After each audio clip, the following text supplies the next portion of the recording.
그 기초반 우리 빨간책 지난번에 보여준 빨간책 있지 않습니까? 그 빨간책을 다 마치고 나면 그 다음에 과정이 이제 중급 과정인데 그 중급 과정에서 썼던 것이 사실 이제 고려수지요법 연구라는 이 책이었어요. 이게 그 책이고 요 전에는 이제 치료학이라는 개념으로 이 책을 썼는데 요 개념에서 이제 이 요법 연구라는 책으로 바뀌었죠. 그 차이는 뭐가 있겠습니까? 여기는 이제 수지침요법이 아니고 수지요법 이렇게 써요. 수지요법이라 하니까 어떤 개념이냐면 침도 들어가고 뜸도 들어가고 봉도 들어가고 뭐 여러 가지 방법들이 다 혼합됐죠. 하물며 동전요법도 있습니다. 금색, 은색을 가지고 그 동전요법까지 그래서 수지침을 포함한 모든 내용들을 다 일괄해서 이 연구책이라는 데 넣었는데 이 서금요법 연구를 이렇게 세분화되면서 여기는 어떻게 되어 있냐면 이 책은 수지침요법 연구에서 침자를 빼고 수지요법 연구라고 이야기하면서 연구의 폭을 우리가 관심의 폭을 확대시켰다면 이 책에서는 서금요법 연구라고 이렇게 이름을 지으면서 침을 빼게 된 것이죠. 오히려. 그래서 고려수지침에서 서금의학으로 넘어갈 때는 사실은 그 과정은 이제 여러분들은 오랫동안 수지침을 수준하신 분이니까 주변에서 그런 얘기도 물어볼 수도 있습니다. 야, 수지침은 또 뭐고 서금요법은 뭐고 이런 얘기를 많이 물어볼 수도 있어요.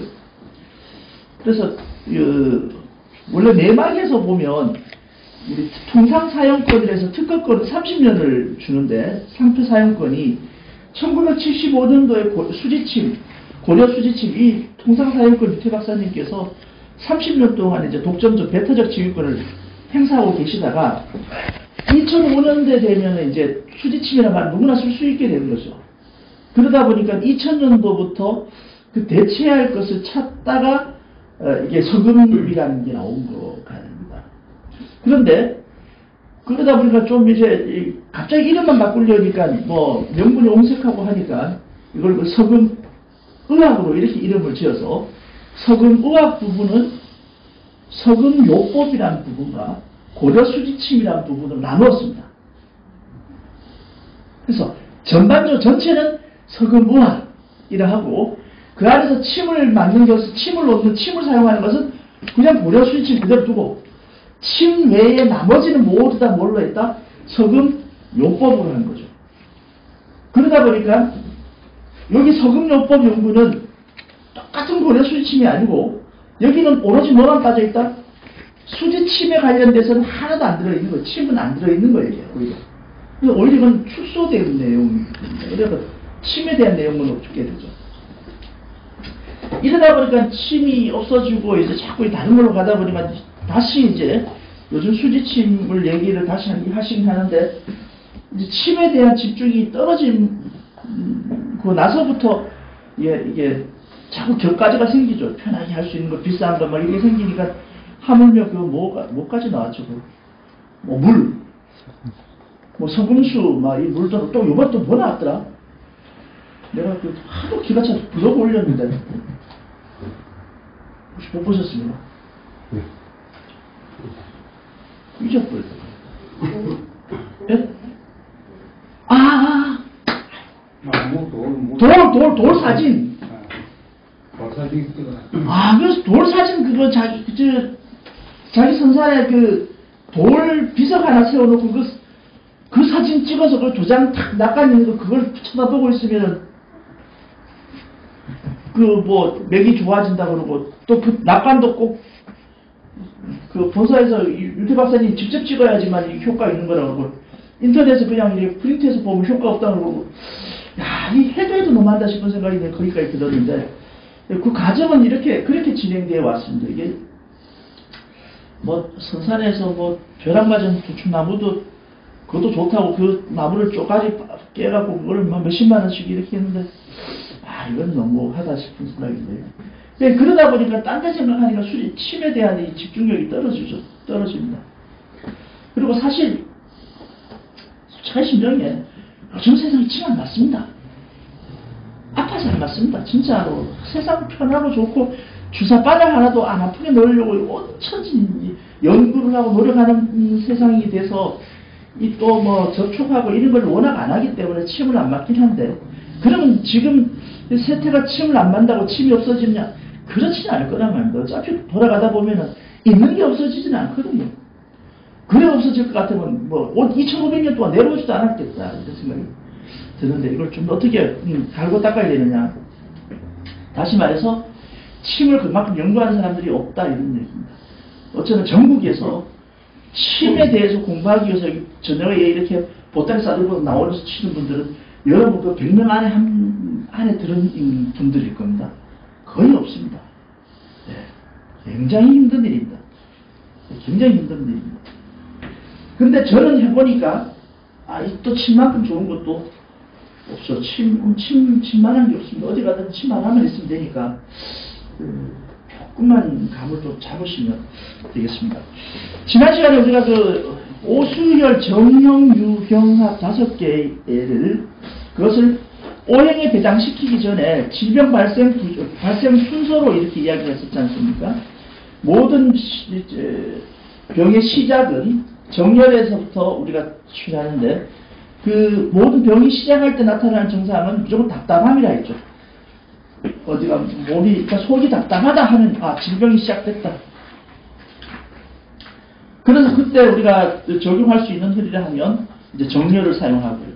답답함이 조금 지나치면 어떻게 된다? 그 다음부터는 몸에 열이 나기 시작하는 거죠. 춥고 덥고 이거를 조절할 수 있는 혈이 이제 형열이 되는 것이고, 그 증상이 조금 더 확대되면은 이제부터 신경통처럼 몸살이 생기는 거죠. 체중절통, 몸이 무겁고 관절마디가 아픈 이 체중절통 현상이 생기고, 그 상태를 조금 더 경과되면 체력이 빠지게 돼서 목소리가 변하게 됩니다. 그래서 가래가 끼거나 기침이 나거나 목소리가 변화지는 이런 현상들은 경열에서 자극을 줄 단계다. 마지막에 어떻게 되냐, 그 다음부터는 숨을 쉬기가 어려워서 상기, 벌겋게 달아오르고 두통이 생기는 이런 상기 현상이 생기는데, 이때 적용할 수 있는 혈이 합혈이다 이렇게 이야기하셨습니다. 그래서 이 정형 유형합 5개 혈을 오수혈의 오행에다가 배당을 시키면, 이 오행에다가 배당시킬 때 육장과 육부에 따라서 오수혈의 배당을 조금 다르게 시키는데, 그 이유는 육장의 기능과 육부의 기능을 보면 육장의 기능은 생산이 모든 거에 우선한다. 그래서 기본적으로 생산하는 능력이 첫 번째가 장이 되고, 육부는 수납하는 기능이 첫 번째가 된다. 그래서 육부의 첫 번째 증상은 수납의 병이고, 육장의 병의 시작은 생산 차질이다. 그러니까 육장은 생산을 담당하는 오행은 목, 육부의 수납을 담당하는 오행은 금, 이 순서대로 해서 육장은 목화 토금수의 순서로 정형 유기가 배당되고, 육부는 금수 목화 토에 배당이 된다. 여기서 목화 토금수 금수 목화 토의 이 기능을 보면 어떻게 되죠? 춘하 장하 추동 이렇게 하잖아요. 뭐 계절로 보면 봄 여름 가을 겨울, 그리고 뭡니까? 환절기. 이렇게 환절기는 오행이 뭡니까? 토. 환절기 오행이 토 아닙니까? 그렇다면 목화토금수별로 춘하 추동 그 다음에 장하 이렇게 한다면, 봄에는 뭐 한다? 봄에는 난다, 살아난다, 생겨난다. 그래서 여름에는 번수라 해서 자라죠. 장, 길장, 자랄 장. 그리고 이제 장하, 토는, 토의 계절은 변화하는 토, 변화의 토, 변화의 화. 금은 가을이니까 거둘 숫자죠. 거두어지는 쇼죠. 거두어지죠. 겨울은 어떻게 된다? 저장한다. 생장하, 수장. 이것이 목화토금수의 기본이니까. 여기에서 육부는 금수, 목화토, 육장은 목화토금수. 이렇게 했을 때 우리 요것을 이런 목화토금수, 금수, 목화토의 개념을 우리 이 유교적 전통에 의해서 우리가 생긴 건 있죠. 그게 바로 뭐냐면은 성명, 우리 집에 학렬을 쓸 때 그래 했다 그랬죠. 집에 이름을 지을 때 기본적으로 가문을 형성하기 위해서는 성을 받아야 되는데, 임금한테. 성은 누구한테 받냐? 임금한테 이제 가장 큰 하사품이죠. 가장 큰 집안의 이제 벼슬인데, 벼슬 같은 집안의 이름인데, 그때 성을 내려받을 때 양반으로 받아야 되죠. 그리고 성을 물려받았다는 얘기는 드디어 이제 양반의 반열에 올랐다 이런 거 아니겠어요? 그럼 여기서 양반이라는 건 뭐냐면 문반과 무반을 이야기하는데, 문반으로 통해서 자기가 문반의 공신으로서 성을 이어받으면 그 집은 문반의 항렬로 이어지게 되고, 무반으로서 공신으로 성을 받게 되면 그 집안은 무반의 집이 될 때, 이때 1대, 2대, 3대, 4대, 5대, 그리고 6대, 7대, 8대, 9대, 10대가 이래 간다면 그 대수마다, 그 같은 대마다 고의로 공통적으로 사용되는 기본적인 이름, 공통된 이름을 줬죠. 그걸 가지고 항렬이라고 그러죠. 항렬. 한문으로는 갈량자를 쓸 때 쓰지만 읽을 땐 항자로 읽는데 항렬을 하지 않습니까? 이 항렬을 할 때 아까 말했다시피 양반 중에서 문반 출신의 집안은 항렬을 할 때 뭐부터 한다? 목부터 시작한다. 문반은 뭐가 중요하다? 나무, 종이가 중요하니까 문반, 목화토운수. 그래서 1대는 목의 항렬, 2대는 하의 항렬, 3대는 토의 성질을 가진 항렬, 4대는 금의 성질을 가진 항렬, 5대는 수의 성질을 가진 항렬. 그럼 6대는 뭡니까? 6대는 목이면 1대하고 같습니까? 같은 목이니까? 다릅니다. 그래서 중자하고 말자를 비교해서 1대가 중자라면 6대는 말자의 목이 갑니다. 이렇게 갑니다. 1대 목이면 2대는 말자, 3대는 중자, 4대는 말자, 이래 갑니다. 그리고 한 개를 총 5개로 몇 대를 쓸 수 있다? 10대까지 사용할 수 있죠. 10대까지. 여러분들이 이렇게 탁 이름을 탁 듣고 학렬을 집안의 이야기를 요즘 워낙 모르니까 보는데, 만약에 학렬을 이름 탁 듣고 이 집은 양반집 중에서 문반집이구나 무반집이구나 이 정도 학렬 탁 들으면 저기하고 내하고 몇 대 차이 난다는 걸 어느 정도만 알 수 있으면 참 시대에 유식한 사람일 텐데. 예, 배우고 된다 그래. 그거부터 배우자고 해. 맞습니다. 실제로 그게 다른 공부가 아니고 수치가 다른 공부가 아니거든요. 왜냐면 우리가 하는 고려 수리칭이 하는 게 아니라 두경요법에서 하는 공부는 두경요법의 시작이 어디서 시작합니까? 두경요법의 학문적 근간이 어디다 있냐면 몸과 마음을 같이 이치를 살펴야 된다 했지 않습니까? 몸과 마음의 이치라는 것은 바로 모두 하늘이 만들어준 마음과 몸이니까 이걸 합쳐서 뭐라 했죠? 몸과 마음을 합친 학문이 성자라 했지 않습니까? 성. 그래서 중용의 첫 번째가 보면 천명위성, 하늘의 명이 성이라는 거죠. 그래서 하늘 내려준 성은 그걸 가지고 우리 말해 본성이다, 성질이다 이런 얘기를 하는 거죠. 그래서 그 성을 밝히는 학문이 뭐였습니까? 성리학 아니겠어요?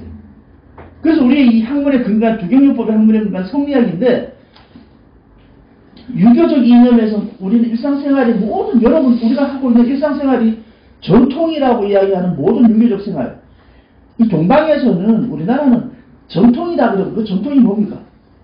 민간 전통 아니면 유교적 전통입니다. 둘 중에 하나입니다. 그 유교적 전통이라면 어디를 빠져나갈 수 없다? 우리 바로 성리학을 빠져나갈 수 없어. 그럼 우리 두경요법 공부하는 걸 빠져나갈 수 없어요. 그래서 이름도 어떻게 짓느냐? 이름도 마찬가지로 학렬도 바로 목화토, 금수 목화토로 내려오는 거예요. 문반이냐 무반이냐에 따라서. 그래서 성이 기밀은 어떻든 여기 이 목학렬을 쓰면 만약에 목의 성질이 들어갔다. 목의 성질이 어질 인이 있을 수 있지 않습니까? 네. 인이 있었다. 그러면 이 일대는 전부 다 쉽게 이래 합시다. 인1이, 인2, 인3, 인4, 인5 전부 다 이래 나가겠죠. 예, 인자로 시작해서 전부 다 나가죠. 2대는 뭐가 됩니까?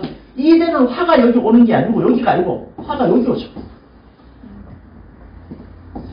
김땡화 이러고 있는 거예요. 근데 화를 쓰는 게 화의 성질을 쓰겠죠. 화의 성질은 뭐 있을까? 여러분 화의 성질과 비슷한 거. 뭐 화별이 들어가도 되고요. 아니 화의 성질을 써도 되고 화가 남쪽이나 남이라 써도 되겠죠. 남이라 써도 뭐 그럼 1남이, 2남이, 3남이, 4남이, 5남이, 6남이, 7남이 이래 나가겠죠. 예. 3대는 그럼 여기가 토가 오죠. 토. 토의 성질이 신이다. 뭐, 난 신을 쓰고 싶다. 그러면 신일이, 신이, 신산, 심사 이렇게 쭉 나가죠. 이렇게 되면 전부 다 몇 대까지는 10대까지는 쓸 수 있죠. 그러니까 10대면 이름이 중복될 리가 없죠. 10대면 거의 뭐 20년 치면 200년이니까 그러면 뭐 할아버지하고 내하고 이름이 같은 동대에서 이름이 같을 일이 없죠. 대신에 아무것도 없는 사람이 그 대수만 높다고 그럴 때 뭐 족보를 산다 판다 이런 얘기가 하지 않습니까? 그때는 중간에 끼 들어가긴 하겠지만 이 원리가 나오는 게 바로 이게 유교적 정통에서 나오는 이유죠. 그때 이때 요걸 가지고 뭐라는 거예요? 여기 목화통수 여기 나오는 걸 가지고 이걸 가지고 항렬해 보죠. 항렬.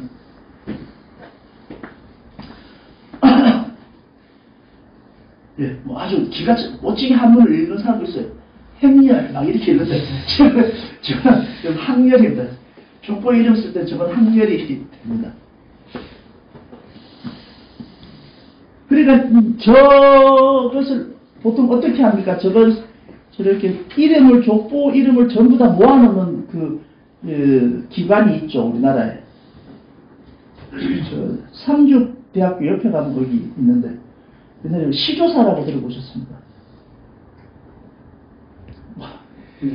서울을 안 가고, 네? 대전에 있던데. 대전에, 원래 서울에서 시조사가 이제 거기서부터 이렇게 하나 했는데, 각 집안마다 이제 한 30년에 한 번씩 집안에서 이제 다 모으지 않습니까? 이때까지 결혼한 사람들, 자식들, 낳은 아들 전부 다 모아봐라. 다 올려봐라. 이러지 않습니까? 하나면 이렇게 그러면 집안이 쫄딱 망해서 아가 어디 가서 사는지 모르면 그 집안은 상렬이 못 올라가는 거죠. 근데 우리는 그래도 좀 이제 기도 피고 사니까 이제 이번에 이름도 싹 올릴 때 그러면 이름 올렸으면 책이라도 한 번 받아야 될 거 아닙니까? 그럼 그거 뭔가 책값이라도 내야 돼. 그 족보값을 내야 되니까 그 돈을 모아서 이제 가세를 생성하고 하는데 그럴 때 이제 누구 집안에 누구 한 사람씩 자기 집안의 이름을 다 불러 모으죠. 그래서 1대 2대 3대 4대인데 우리가 그때 뭐라 했지? 태어날 때 부모가 지어주는 것을 이름입니까? 작은 글자입니까?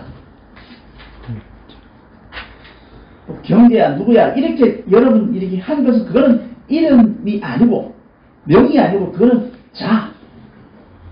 그걸 자라고 그럽니다. 자. 그 자를 정상적으로 보면 이름은 다 달라. 다른데 족보에 올릴 때는 이름 다 다르게 올리면 몇 대인지 모르니까 족보에 올릴 때는 그거 없어요. 한 사람이 제일 위에 이름 쓰는 사람이 이번에 뭐 몇 대는 공부를 좀 많이 한 사람이야. 공부를 많이 한 사람에서 괜히 쉽게 이런 게 너무 이름이 드러나면 바깥에 족보가 막 드러나니까 이름을 좀 고상하게 그리고 아무도 잘 눈치 못 채는 그런 뭐 반자를 쓴다든지 먹고 살아라 해서 반자를 쓴다든지 뭐 이렇게 해서 안 보이게만 글자를 만들 수 있겠죠. 그래 일단 만들어 놓으면 그 다음부터는 자식들 어떻습니까? 순서대로 첫째부터 둘째까지 순서대로 그때서 이름 쭉 찌는데 마지막에는 지을 게 없어요. 네. 지을 게 없어서 내가 고실장 집에 가서 족보를 한번 봤어요. 거기서 내가 알았어. 거기 성일이 성이 성삼 성사 성오 성오 성구까지 봤어요. 진짜로. 도저히 지을 게 없어. 막 일편으로 짓는 거야 이게. 그래 이제 쭉 나가고 그 다음 또 쭉 나가고 그거를 10달인가 못합니다. 그때 모르겠어요. 그거 또 있을 거라. 뭐 그거 쭉 그런 이름이 중간중간 나와요. 그래서 참 골치 아프면 아팠겠구나 이런 생각을 했는데 그렇게 이제 족보를 만들어 30년에 한 번씩 족보 정리를 30, 40년에 한 번씩 하는데 지금은 이제 그게 가족관계법이 바뀌어서 지금은 하긴 하죠. 하긴 하는데 뭐 CD로 나와주고 이렇게 한다고 하는데 우리가 안 하더라도 알고는 있어야 될 거 아닙니까?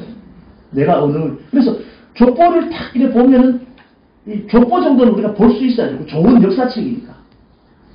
그래서 그렇게 아까 내가 원하지 않는 이름 우리 아버지가 나를 태워줄 때 부모가 나를 낳았을 때 이름을 부르기 쉽게 누구야 이렇게 불렀는데 호적이 오를 때는 그것도 아버지하고 상관없죠.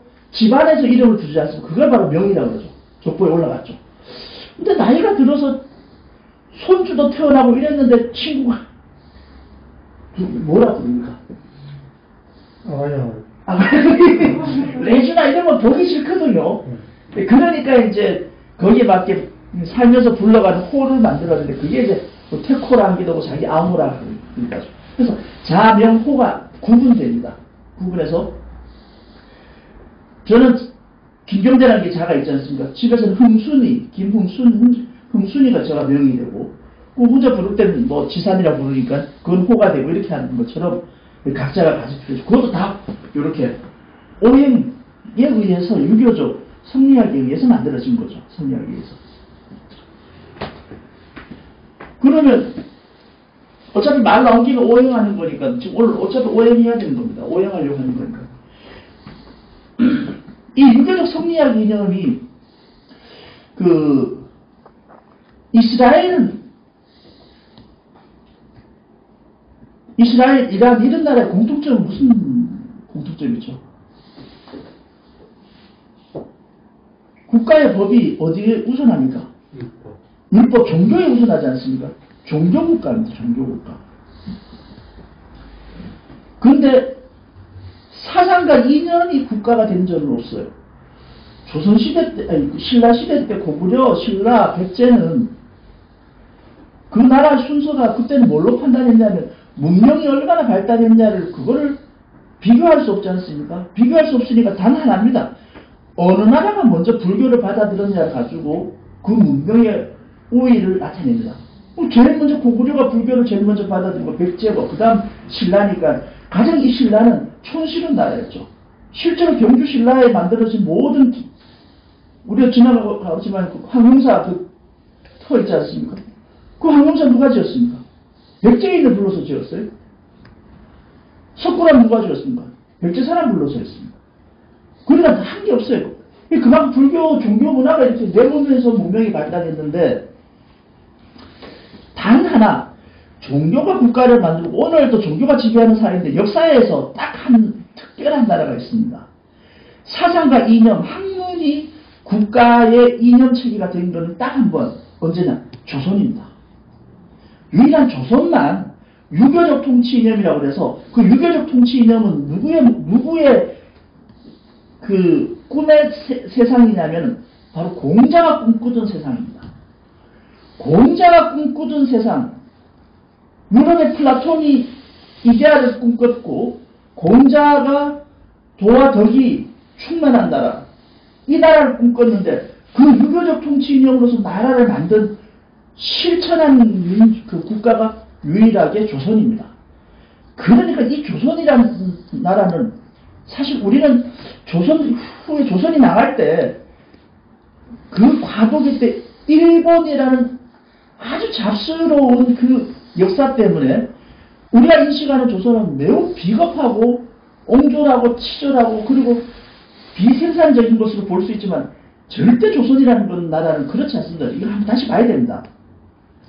조선이 건국한 1500년부터 1400년부터 2000년 1900년도까지 그 500년 동안 전 세계에서 500년을 유지했던 국가는 한 번도 없습니다. 하나라도.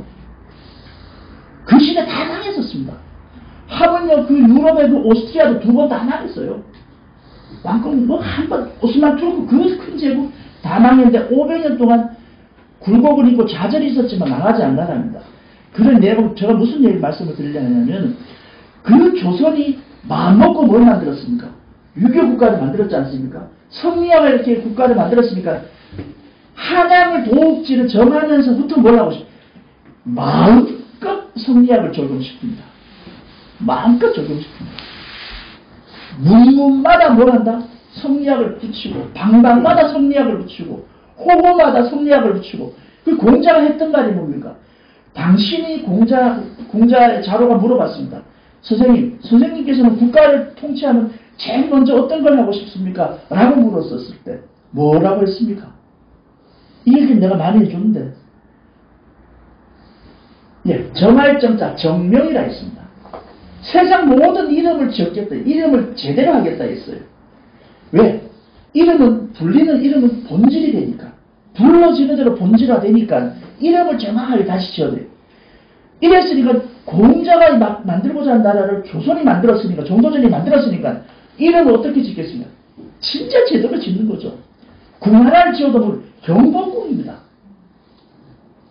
문 하나를 지어도 뭡니까? 그냥 짓지 않습니다. 남쪽에는 문 냈는데 촌스럽게 남대문 이래 안 지어요. 우리가 남대문이라고 부르는 것은 일본 놈들이 와서 그렇습니다. 여러분 서울에 가면 남대문이 어디 있습니까? 남대문이 없습니다. 그냥 일본 놈들이 와서 그냥 남쪽에 있으면 전부 다 남대문. 동네 이름도 싹 다 바꿉니다. 중앙에 있으면 중앙동, 남쪽에서 북문동, 서문동, 동문동. 이게 촌스러운 데가 어디 있어요, 이게? 그거는 뒤에는 아주 안 좋은 얘기입니다. 그러면 어떻게 되냐면, 개성에 가도, 저도 뭐 개성, 평양 다 가죠. 개성에 가도 남대문이 있어요. 평양으로도 다. 근데 남대문은 없어요. 이름이 다 달라요. 그 사양에 있는 남쪽에 있는 대문은 뭐라고 지었습니까? 숭례문. 예를 숭상한다. 왜 하필 예냐? 남쪽에 오상이 뭡니까? 목화토금수가 인, 예, 신, 의, 지 아닙니까? 그래서 예문이라고 짓지 않고 앞에 예를 숭상한다. 그래서 숭례문. 서쪽에는 금이요. 서방금이란 돈의문. 맞지 않습니까? 그 다음 북쪽에는 북방수, 숙지문. 동쪽을 딱 보니까 동쪽에는 보는데 동쪽에는 인자가 들어있는데 흥인문을 딱 지으려고 했는데 야 이게 아무리 성리학이지만 그때 대륙의 풍수지리가 우리나라에 대표적으로 들어옵니다. 하륜대사라고 해서 하륜대사를 통한 풍수지리가 조선에 유입되는데 그래서 지역색과 같이 맞춥니다. 가만히 보니까 이 서울 한양이라는 땅이 이렇게 좋은데 딱 한 짝이 약한 데가 있다. 어디냐? 바로 남한강과 북한강이 어울려서 내려온 이 동쪽에는 강이 물이 흘러 들어오니까 강이 없더라는 거예요. 아니 산이 없더라는 거죠. 거기 막아주는 산이 유일하게 없으니까 야 이쪽 산을 방비하는 방법이 뭐 있을까?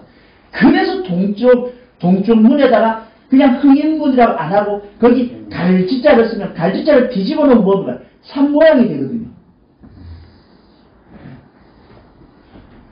모르면 써보세요. 이 갈지자가 이거 세워놓으면 산 모양이 되니까 그래서 그런 비보를 그래서 그거를 이제 풍수에서 비보풍수라고 그러죠. 약한 것을 막아주는 풍수라 해서 비보풍수에서 흥인집을 이렇게 지었어요. 마음껏 이름을 모든 상상력을 동원해서 막 재밌게 막 지은 거예요. 그 안에는 뭡니까? 모든 사람 모열시가 중앙토 아닙니까? 모든 사람 모열시가 뭐가 된다? 소리가 울려 퍼져요. 그래서 그게 뭐다? 보신가가입니다. 그럼 보신각이 울리는 게 어떻게 됩니까? 뭘로 바뀌어야 돼요? 모든 사람이 영광으로 바뀌어야 되지 않습니까? 그래서 그 앞에다가 뭘 했어요? 사대문 안에 문을 하나 더 만들었죠. 그 문이 뭐냐? 그게 바로 광화문. 빛광자의 변화를 하자입니다. 화가 뭐다? 토의 개념. 생산화, 수장 이러니까 화가 바로 변한다는. 그 모든 것, 사방의 모든 게 뭘로 바뀐다? 영광스러운 빛으로 바뀐다. 그 문이 바로 광화문이 된 거죠. 그러니까 이루 말할 수 없을 만큼 성리학적, 그다음 주자학적, 유학적 개념을 도심에 그냥 확 박아넣습니다. 완전히 계획도시처럼, 프랑스 파리의 계획도시 저리 가라처럼 아주 멋지게 해놓습니다. 삼각산을 중심으로 해서 경복궁에서 강화도로 해서 쭉 타고 오는데, 느낌, 그거 중간에 하여튼 희한하게 끼갖고 지금, 나라가 우리 강화문 남대문까지 내려오는데, 일렬로 안 돼 있습니다, 그게. 좀 삐뚤어져 있긴 한데요. 그러면서 또 뭘 했느냐 하니까 제일 어려운 게 이게 사실 국민들이 사람들이 못 배우는 게 가장 어렵구나. 표현 못하는 게. 표현 못하는 게 어려우니까 뭘 만들었습니까? 문자가 중국과 서로 달라. 문자를 만들었으니까 뜻을 만들었으면 소리를 만들었습니다. 소리 만들 표음입니다. 그래서 훈민정문이 아닙니다. 한문이 아니고 훈민정음입니다. 소리음입니다. 소리를 만든 겁니다. 소리를 만들었는데 이 소리를 어떻게 만들었냐? 그냥 만든 게 아니고 이것도 기가 막히지 않습니까? 뭘로 만들어요? 이걸 음양 오행으로 그냥 여기에 딱 갖다 붙인 거예요. 그 음양 오행으로 맞추니까 바로 사람을 하늘에 천, 땅에 지, 그 가운데 천지 기교분만에 누가 있다? 사람. 그래서 이 천지인의 원리로 뭘 만드냐? 바로 모음을 만들었습니다. 자모라는 것도 음양의 개념이거든요. 하나로 가는 게 아니고 섞어서 갑니다. 그래서 하늘을 닮은 똑바로 내려오는 이 땅을 닮은 가운데 이 세 개를 조합해서 단모음 장모를 만들어서 아야 오야 우유 이걸 만들었죠. 그 다음 이제 거기서 소리를 직접 만들어내는 자음을 만들 때는 뭘로 만들어요? 바로 여기 오행을 붙였다는 뜻입니다. 우리 오행의 소리가 바로 목화 토금수의 소리인데 목의 소리 기역의 소리, 화의 소리, 니은의 소리, 토의 소리, 이응의 소리, 금의 소리, 시읒의 소리, 수의 소리, 물에 갇혀있는 물정자의 소리. 기역은 이 가장 기본 글자 5가지 목화토금수를 만들어 놓은 다음에 여기다가 바로 성리학적, 수학적 가해법 핵을 붙입니다. 어떻게? 필요한 대로 여기다가 하나 더 넣기도 하고 붙이기도 하고 이 다 목의 성질이에요. 니은은 어떻습니까? 니은은 위에다가 붙이니까 디귿되고 하나 더 붙여볼까 뭐가 됩니까? 디귿도 되고 밑으로 내리면 리을도 되고 이렇게 막 붙이고 쌍디귿도 되고 뭐 이렇게. 요거는 아래 아를 만들다가 시옷도 만들다가 시옷은 어떻게 됐죠? 시옷은 지읒 치읒 쌍시옷 쌍지읒. 이제 점점 세월이 갈수록 훈민적 글자를 써올수록 어떤 식으로 바뀌면 세련되게 바뀌겠죠. 음의 소리의 세련됨은 어떤 걸까요? 딱딱한 걸까요? 부드러움일까요? 딱딱함이 아니고 부드러움이니까 점차 뭐가 줄어든다? 된소리, 거친 소리는 자꾸 줄어들게 되죠. 된소리, 거친 소리 줄어들면서 자꾸 부드러워서 융화되면서 세련되면서 이렇게 바뀌게 되는 건데 여기 수의 소리는 미음, 비음, 옆으로 세우면 피읍 뭐 이렇게 되겠죠. 비읍도 뭐 쌍비읍도 있고 뭐 이렇게 될 겁니다. 앞으로 이런 쌍비읍 같은 쌍시옷 이런 것들은 한 30년, 50년, 한 100년 지나면 또 저 중에 한두 개는 또 없어질 겁니다. 자꾸 우리 짜장면이라고 한때는 짜장면 하지 자장면 하고 이랬지 않습니까? 자꾸 된소리를 안 쓰려고 하는 경향으로 가게 됩니다. 영어도 그렇지 않습니까? 영어도 혀 막 굴리면 된소리 별로 없잖아요. T 발음, 뜰 발음 별로 없잖아요. 막 굴러가잖아요. 네, 프랑스어도 막 그러지 않습니까? 대부분 모든 오래된 언어들은 점점 유화되는 경향이 있기 때문에 우리도 그래 갈 겁니다.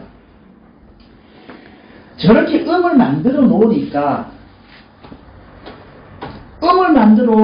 정말 표현하기도 좋고 자기 음을 표현하기 좋은데 문제가 딱 하나 있습니다. 음을 만들어 놓으니까 자기 음을 표현하고 하는 건 좋은데 읽어가는 데는 문제가 있다는 거예요. 배가 이상해. 음은 배인데 배가 이상해. 이 배가 어느 배인지 모르겠는 거 이게. 내 배가 이상한지 바다에 떠있는 배가 이상한지 먹는 배가 이상한지 이건 글씨로 갖고 해결이 안 되는 거죠. 왜? 이건 음만 표현했으니까. 뜻이 안 돼 있으니까. 신문 보면 요즘 기사가 희한합니다.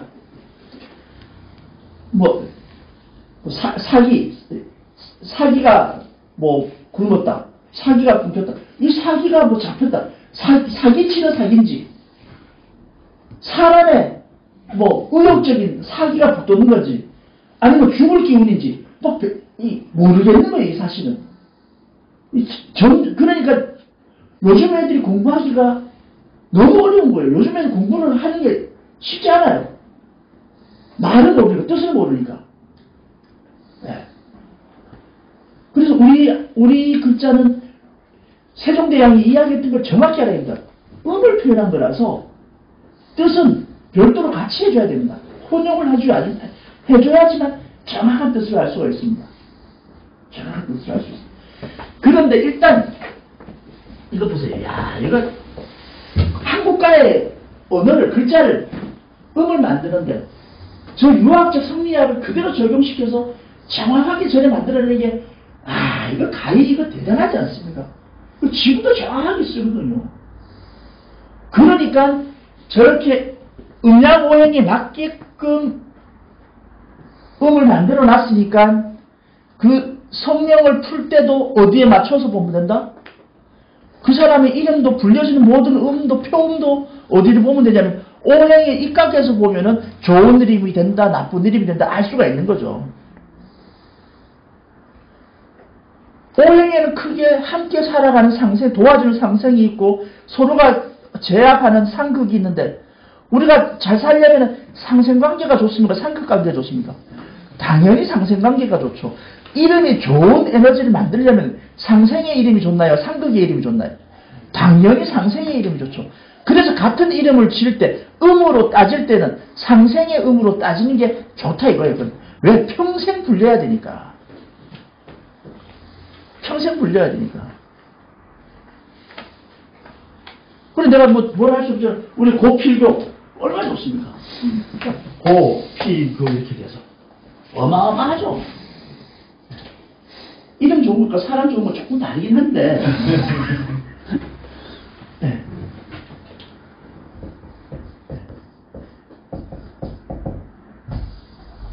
해주시오. 여기 만날 거죠. 이게 목, 수, 목 이렇게 되고요. 좌우로 다 이렇게 반을 나누면 어떤 글자도 세로로 다 나누면 세로가 대칭이 됩니다. 그래서 치우치지 않는 균형을 이야기하고, 네. 고실장 이름입니다. 네, 제가 진 겁니다. 그래서 그러니까 저걸 이야기하는 이름이 상생이 일단 많이 불리는 건 소리가 들리는 거니까 이웃하는 게 잘 들리고 상생의 시너지가 있다. 다. 그러니까 처음 이름 지을 때 이름 들어보면 최소한 음양오행에 입각해서 지었는지 안 지었는지는 대충 그것만 먼저 보면 이야기 된다. 여기 누구라고 말을 못하겠어. 지난번에 그래갖고 옛날에 고실장 이름이 이름 이야기할 때 고실장한테 이름 그때 고정미였는데 아시다시피 고정미 이러니까 정미는 맞는데 고하고는 안 맞잖아요. 그래서 내가 또 이제 음악 한문의 수리를 또 풀어서 이야기했는데 대놓고 공식적으로 대놓고 수업 때 네 이름 안 좋다 이렇게 그랬어요. 그래서 그게 한 10년간 머리에 남아고 하루는 자다가 저한테 평생 원망 듣겠다 싶어요. 자다가 새벽 3시에 일어나서 그때부터 이름을 한 일주일 만에 지어준 건데, 우리 음은 이것만 먼저 들어도 일단 알 수 있죠. 그래서 자기 이름 보면 이재성 맞아요. 이재성, 토금금 이름 맞아주는 거죠. 그래서 일단 그거부터 이재성 이렇게 되면 일단 앞에 자음이 토금금 이렇게 되는 거죠. 일단 요거부터 일단 맞아야 된다는 거죠. 사실 이거부터 맞으면 좋다 이거죠. 그래서 이 오행이 접목되는 이 내용들은 우리 생활 속에서, 삶 속에서 굉장히 다양하게 나타나는데 정작 우리가 너무 모르고 있다. 너무 모르고 있다. 오방색이라 하지 않습니까? 이 오방색, 청색, 홍색, 황색, 백색, 검은색. 이 오방색도 사실 굉장히 우리가 다 쓰고 있죠. 이 오방색의 핵심은 어디입니까? 절에 가보면, 절은 또 그렇진 않은데, 절은, 저는 단청을 하지 않습니까? 단청의 기본 색깔은 사실 이 오방색밖에 없습니다. 네, 단청은 다 오방색입니다. 제가 말씀을 조금 더 드리면 왜 그래 되냐, 왜 불교가 나오냐면,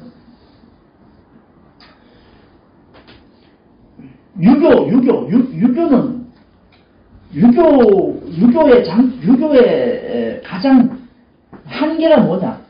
유교의 한계는, 여러분, 그 유교적인 사상으로 제사를 지냅니까? 유교는 현실교입니다. 현실입니다. 그래서 유교는 절대로 내세가 없습니다. 유교 사상에서는 내세라는 게 없습니다. 그러니까 단지 예를 지키기 위해서 죽은 사람한테는, 죽은 사람의 장례를 치를 때는 그 죽은 사람 장례, 그러나 죽은 사람의 격에 맞게 장례를 치르고, 제사를 지낼 때는 산 사람의 형편에 따라서 제사를 치고, 이렇게 하는 것처럼 내세라는 건 없습니다. 단지 기억하고 기념한다는 거죠. 그러니까 유교가 가지고 있는 이 내세, 이 현세관은 매우 현실성이 있는데 반해서 살다 보면 사람들이 무슨 생각을 하냐면,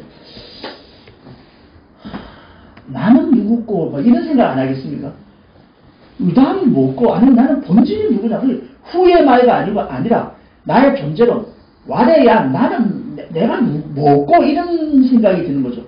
그럴 때 그걸 보완해 줬던 게 누구냐, 바로 불교의 내세관입니다. 그래서 불교가 가지고 있는 그 윤회의 내세관이 아주 매우 현실 무감각해지고 현실과 좀 떨어져 있지 않습니까? 그러니까 사실 저는 뭐 이렇게 이야기합니다. 스님들이 막 절에서 막 길거리 다니면서 막 가게 가고 술집에 가고 막 목탁 두드리고 이래갖고 막 이렇게 뭐 그걸 뭐 하는 거야? 탁발하는 게, 그건 여러분 어떤 생각 하십니까? 김영쌤 혹시 그런 탁발한 들어오면 돈 좀 줘보셨습니까? 예. 줘보고. 이정쌤 절에 다니는 거. 여러분 어떻게 생각하십니까? 저 개인적인 생각은 스님 탁발에 살아야 된다. 탁발을 안 하니까 뭐냐? 내일 먹을 거, 모레 먹을 거까지 챙겨놔야 된다. 매일 아침마다 그날 먹을 걸 탁발하러 나가면 스님들 재산을 가질 필요 없습니다. 그게 행자입니다. 수행하는 사람들은 사실 그래야 된다. 저는 그렇게 생각합니다. 그래서 매일매일 그때그때 우리도 아침마다 하루 삼시세끼를 먹기 위해서 매일부터 일하러 나가는 것과 똑같이 스님도 자기 건 자기 해야 되는데, 그거 안 하고 채워놓으니까 난 막 이제, 이 땅이 막 대한민국 땅 전부 산이란 산, 나무 실겨져 있는 높은 산은 전부 다, 여기는 막 양산 통도사, 여기는 막 저기 오대산 그 무슨 사입니까? 월정사. 월정사 가보십시오. 사방백리가 월정사 땅입니다. 월정사 사방백리가 월정사 땅입니다. 더 됩니다. 그 누구 때부터 왔느냐? 세조 때부터 받았습니다. 실제로 그 안에 그 장사하는 사람들 자기 땅 없습니다. 다 월정사에 다 세 받고 한 거죠. 예. 그리 많은데 나가서 탁발할 일이 없잖아요. 여기까지 또 왜 이야기 왔는지 모르겠는데, 일단 이 불교의 내세관과 그 다음에 유교의 현세관이 이게 적절하게 딱 마주친 게 어느 부분이냐? 바로 이게 성리학입니다. 주자의 성리학, 송나라 때입니다. 그것을 활용시킨 게 바로 태계이황이 현실세계에서 완성시킨 겁니다. 주자가 못한 걸 우리가 나가면서. 그래서 이 동방이 불꽃, 우리나라 이쪽에 좁은 땅에서도 하여튼 조금 학문을 좀 하긴 했던 것 같아요. 그 개념들이 전부 여기에 우러나와 있고, 그 핵심의 원리들이 우리 생활에 있고, 그것을 이용하는 게 우리 두경용법입니다. 뭐 더 나아가서 마을 공동체 사람들이 살아갈 때, 마을 공동체 첫 번째 맹자 삼천지교라고 했지 않습니까? 맹도 삼천지교래요. 맹자 어머니가 몇 번 이사했다? 옮길천 3번 옮겼지 않습니까? 첫 번째 어디 있었습니까? 시장이 있으니까 시끄럽다고, 장사하는 거 배운다고 막. 그 다음 어디로 옮겼죠? 무덤. 그 애가 뭐 따라합니까? 아이고, 한숨 따라한다고. 그 다음에 서당 옆에 가서 그거는 우리가 아주 수세적으로 보는 것이고, 제가 드리는 말씀은, 첫째, 인간은 태어나면서 제일 먼저 배워야 될 게 뭐냐? 시장일단 뭐냐? 인간은 기본적으로 혼자는 못 산다. 사람은 무조건 뭐부터 알아야 된다? 나눠야 된다. 교환해야 된다. 바꿔야 된다. 내 혼자 살 수 없다는 것부터 배워야 된다. 그 두 번째가 뭡니까? 인간은 유한하다. 죽는다. 니나 내가 누가 있고 다 죽으니까 어떻게, 죽기 전에 뭐 할 수 있는 걸 해야 된다. 이 기본을 알고 그 다음 공부를 하라는 것이죠. 유학에서 그런 거죠. 그러니까 우리 일상생활에서 마찬 5일장을 하는 거든, 동네 이름을 짓는 거든, 동네 이름을 짓는 거 보면, 가나보면, 여러분, 화자리 가지 않습니까? 태화, 무슨 화? 화가 뭡니까? 이게 벼잎을 나눠주는 거예요. 변화되는 거거든요. 그러니까 제일 풍성한 땅, 태화동, 화자가 들어간 동네 치고, 거기가 좋은 땅 아닌 데가 없습니다. 네. 살지 말아야 될 땅 같으면, 뭐 이런 데 있지 않습니까? 어찌겠으면 근데 이름을 그래도 붙이겠어요. 이름을 아주 험하게 붙이겠어요. 말하면, 저 가까이 있는 건천 있지 않습니까? 이름은 겁나는 데 아닙니까? 말 건자에 내 천자. 천이 다 말라쁜데 거기 사람 못 살잖아요. 마을 이름을, 뭐 자기들은 이제 하늘번호를 바꿨다는데, 말거리. 실제로 거기가 임진왜란 때도 사람이 어마어마하게 많이 죽은 데고, 전쟁이 났던 데고, 6.25 때도 엄청난 사람 많이 죽은 데고, 그런 데입니다. 그래서 살기 든든한 산이, 이 터가, 그런 터가 있다. 그리고 이왕이면 뭘 살아? 이름 좋은 동네 살아라. 이름 좋은 동네. 네. 이름 좋은 동네. 한번 잘 생각해 봅시다. 어디가 좋은지. 제가 쉬었다 했어요.